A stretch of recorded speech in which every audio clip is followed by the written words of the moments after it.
তুমি কি জানো আমরা কেন বিভিন্ন ধরনের খাবার খাই?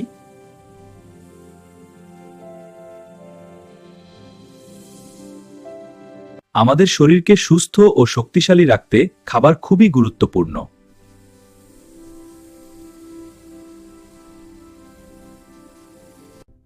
খাবারে থাকে 5টি গুরুত্বপূর্ণ উপাদান: কার্বোহাইড্রেট, ফ্যাট, প্রোটিন, ভিটামিন এবং খনিজ পদার্থ।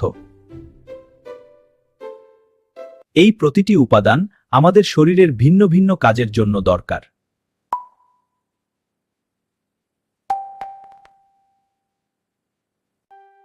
কিন্তু কোনো এক ধরনের খাবারে সব পুষ্টি থাকে না।